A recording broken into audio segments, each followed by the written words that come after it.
So now we're in the master suite, starting in the closet. Most of the electrical is done. These two wires here, one is power up, and then the other one goes over to the light. How I originally have it designed is that you'll put a hinge switch. It's a standard piece of equipment that you can get at any electrical supply house, and you put it in behind the hinge, and that's what operates. So when you open up the door, the light goes on. You can also just mount a switch box right there. And also this black line that comes down is the line that feeds the old light in the attic. So that you'll have to run that power into that one. The rest of this is pretty well done. They're tied off. When I do a switch box, if I'm done, you'll see little pieces of tape on it. What that does is that tells you where the power ran to and from. Mostly it switches. Outlets I didn't really do because I knew how I was running it and it just didn't matter. I think most of the insulation stuff is pretty well done here. All the infilling. I never met him to see if, do I really got to get all the way up into that spot too? Where does the line get drawn? I haven't foamed any of the windows. Whoever does it, make sure they use the right can of foam. I bought the can that doesn't expand as much in the windows. I wasn't going to remove that window. That window is, see the gap on that side? It needs to go to the right 1 inch. You don't do it, won't matter. Only person that puts up the trim will probably notice it. I couldn't leave it. Insulation's a critical path. Make sure they know all the current codes. It's 2012 energy code book that they do. I marked out where the bury points are for all the heat pipe that goes in here. There's 2 runs of heat pipe that come out. I changed them slightly to make them work better. So you want to make sure of that. The heating coil, you have the pipe right now. Right now that's where your inside unit's going to go. And then you have the AC unit on the outside. That pipe has to be fit into it. Might even require having to build a little more wall out. The next step for me was when I called for my rough insulation and electrical, is I'd have that insulated, put a piece of drywall up, and then mount my unit right away too. So then I could tie it in. When you have your inspection, make sure your plumber removes the temporary plastic pipes that I have running outside to the shower, because that won't pass. Overall, that's it. You still got some boxes to close up, but overall, that's all wired, and this one's all wired and done. You still have an open line over here. My stuff's up, but there's a line that runs so I could put a outside light all the way over towards that guest bedroom. So you'd have an outside light that would automatically shine on, because I have lights on all 4 corners of your house, so they would always be lit up. And then you have just a standard outside light there.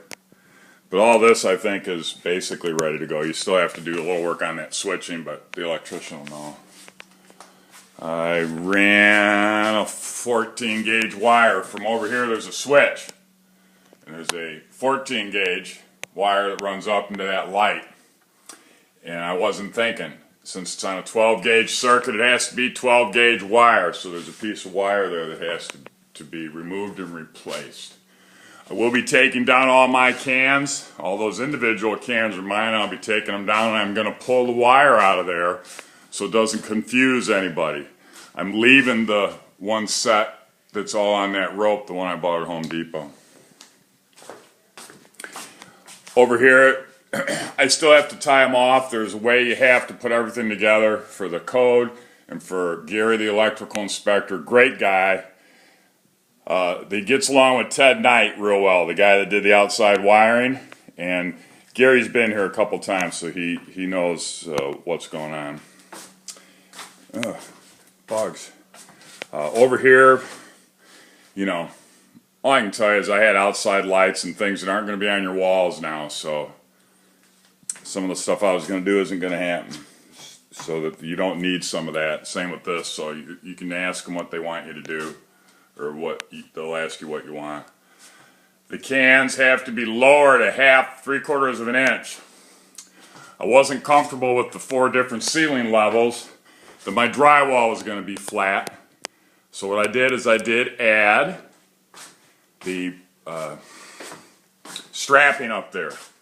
Well, when you add the strapping, there's 1, 2, 3, 4, 5, about a dozen cans that got to come down. Some of them I already did. So make sure the electrician knows he's got to lower some of these cans. And these, I have not tied in all my 3-ways. You still got to run the 3-way wire from the first to the second. You know, he knows. He knows what to do. Most of this is overall done. It's marked. If it was something I haven't gotten to, then you're going to see that I have it marked on the sides of it. Very well could miss something somewhere. Your exhaust fan, until you get that exhaust fan, which I think you have scheduled for delivery sometime around July 18th, so it's coming up, you better check with Sears. You have to have that piece of ductwork going through the wall. Okay, so you want that ductwork in or you won't pass inspection. You're going to need some more baffles. Really check with the insulation guy. There's a lot going on here. And to get all the codes met, just make sure he's got it together. Pete's good with most of the plumbing. He still has some plumbing left to do, some minor venting, tying in the stubs into the basement. He also is the one that's going to be putting in the copper pipe like that. It comes up. He might even go all plastic. It's okay to do all plastic except for where you come out the wall and into a cabinet. This exhaust fan, we still have to, sorry, darn arms. This exhaust fan, you still have to tie it in and run it outside. The other exhaust fan, after I put it up, it was like, son of a gun, you know, you put something up. And then you pick up all your tools and you go, what the heck is this? Well, it's the flapper. It's the little flapper. So all you got to do is take that right there, take that black thing off. It's really easy to do. And the little flapper goes in there. So don't forget to do that. That's what keeps the cold out. So, oh, and that HVAC thing we talked about, remember? Well, that pipe goes outside, okay? Get that unit unbolted and bring it in the house. If you're worried about something, be worried about that unit hanging out there, 4 bolts. I'd have him over here tomorrow if it was me. What else? I think I'm pretty good in here. I think almost all my framing is done. We do have to take up there on some of those slats. You can see I still got to nail them up. Because when I went through to do this electric, I'd nail up stuff as I go. And I got to cut my pieces in, but you got to take those boxes down, and you take the cans down, then you put your pieces in there and put your cans up. So it's only two nails. They're easy to do. You might find some stuff like that. That was a light that was originally going over the sink. It's a square light. You got to cut the 2x6s out to get it in because they didn't quite have one